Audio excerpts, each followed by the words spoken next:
Assalamualaikum warahmatullahi wabarakatuh. Nahmaduhu wa nusolli wa nusallimu ala rasulillahil karim, amma ba'd. Teman-teman, perlu diketahui bahwasanya perbedaan silsilah nasab antara Yahudi dan orang Arab adalah kalau orang Yahudi dari garis ibu ya, garis ibu. Beda dengan orang Arab. Orang Arab dari garis bapaknya. Ini harus diketahui. Pertama itu dulu.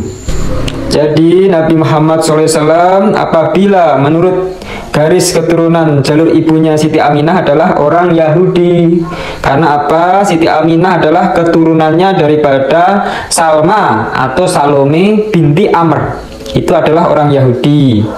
Yang dimana Salma binti Amr itu adalah keturunan Nabi Daud, keturunan Ishak, keturunan Ibrahim. Nah, seperti itu dulu pertama. Kita akan diterangkan lebih detail oleh Ustadz kita, Menah Ma'ali. Sementara kalau bicara Nabi Muhammad, garis ibu ada. Maksudnya siapa? Merujuk pada neneknya. Siapa neneknya Nabi Muhammad itu? Istri dari kakek buyutnya yang bernama Hashim. Hashim itu punya istri yang bernama Salma binti Amr.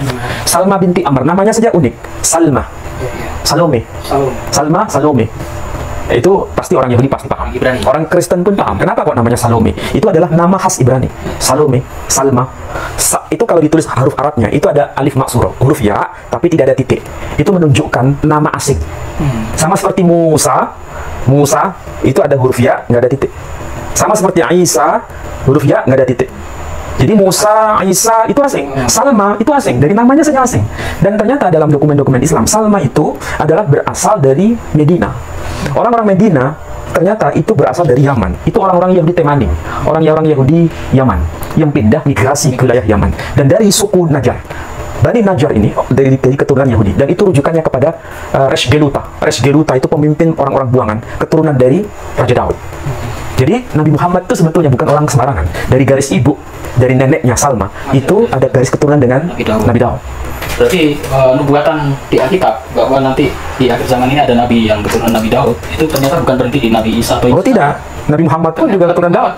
Jadi bukan hanya klaim Kristen saja. Ya baru. Ini baru ini. Jadi kadang-kadang kita asing ini. Nabi Muhammad betul keturunan dari Nabi Daud. Nah, sekarang begini aja. Coba ya, kita lihat misalnya kitab Sefer Bereshit, kitab Kejadian, pasal 22 ayat yang kedua. Coba tolong dibaca. Kejadian pasal 22 ayat yang kedua. Kejadian pasal 22 ayat 2. Firman-Nya, ambillah anakmu yang tunggal itu yang engkau kasihi yakni Ishak, pergilah ke tanah Moria dan persembahkanlah dia di sana sebagai korban bakaran pada salah satu gunung yang akan kukatakan kepadamu. Nah, kalau menurut perjanjian lama atau kitab Sefer Bereshit khususnya, yang dijadikan korban siapa? Ishak, ya. Kalau seandainya apa yang tertulis itu benar, ya, seandainya benar, oke, saya sebagai Muslim, misalnya, oke lah, saya terima bahwa yang dikorbankan itu adalah Ishak, misalnya Ishak.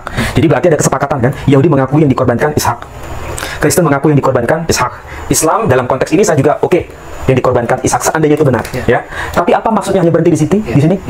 Ternyata orang Kristen menafsirkan apa? Bahwa ini terkait dengan Yesus Kristus. Betul? Jadi ini terkait dengan korban Yesus Kristus. Karena Yesus keturunan siapa? Ishak. Nah, kalau di Islam, sebetulnya tidak berhenti di Yesus. Nabi Muhammad pun juga keturunan Ishak. Karena dia keturunan dari siapa? Melalui neneknya yang bernama Salma binti Amr. Kalau Yesus terkait dengan ibunya, yakni Sayyidah Maryam. Kalau versi Islam dari Sayyidah Salma binti Amr. Sama-sama garis ibu. Jadi kalau seandainya sama-sama merujuk pada Ishak. Tapi kalau seandainya ini bukan Ishak, tapi Ismail, Nabi Muhammad benar, karena dia keturunan Kedar sebagaimana pernyataan Rambam.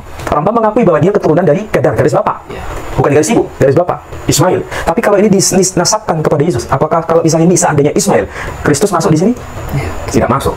Jadi mau disebut Ishak, Nabi Muhammad masuk. Mau disebut Ismail, Nabi Muhammad masuk. Tapi kalau dari Ishak, Kristus masuk. Tapi dari Ismail, dia nggak masuk. Jadi Mas Fuad Pleret itu salah paham. Bahasanya memang Nabi Muhammad SAW itu keturunan Yahudi juga. Jangan disalah-salahkan apabila habaib masih ada darah keturunan garis dari Yahudi. Nih Kang Pleret nih, ben rodok cerdas, orang ngawur cangkeme congore. Imadudin barangki, ben ra ngawur cangkeme congore. Mbok yo hati-hati nek ngomong iku. Mergo apa? Mergo Nabi Muhammad SAW dari jalur ibu masih keturunan Yahudi. Madudin kitab Syiah kok mbok gawe to yo. Kitab Syiah yo aja digawe, kitab Mutabar Ahlussunnah to gawenan. Kitab Syiah kitab tinggung lawan Ahlussunnah di zaman biyen 600 tahun yang lalu. Supaya apa? Supaya Habib-habib diperangi, dipateni, makane pindah ning Yaman.